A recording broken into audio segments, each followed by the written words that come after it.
When you're talking about 56,000 students, there is no one size fits all in schools.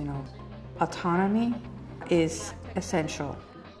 Giving more autonomy to all schools, we're going to see better results for students because all schools are going to have similar resources and all schools will be held to the same high level of accountability. The autonomy pushes us to think deeper.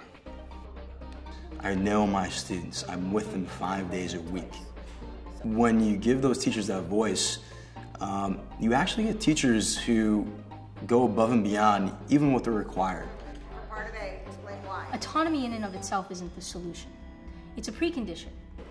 The autonomy awards us the freedom to create a different type of curriculum. One of the ways we use our curriculum autonomy is that we study an ancient civilization every winter. So 3 months, the whole school is studying an ancient civilization. Those civilizations are selected based on the demographics of our school.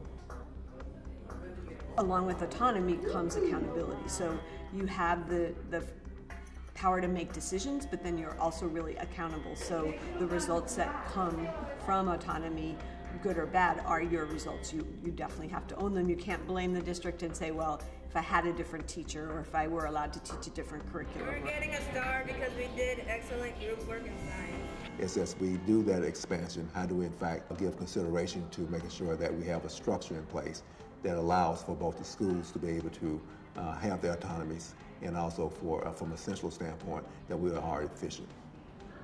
Right now we're used to the autonomies over staffing and budget, but 5 years from now we may be having very different conversations about what schools need to have for autonomy and flexibility. And I think we need a system of high-performing schools that is willing to evolve and be dynamic in that work.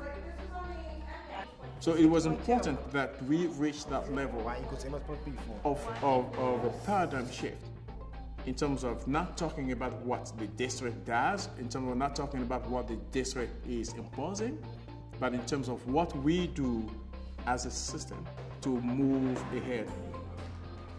And we're looking to the future to say, who will the next superintendent be? We want to be able to give that new superintendent a vision that has come from the field.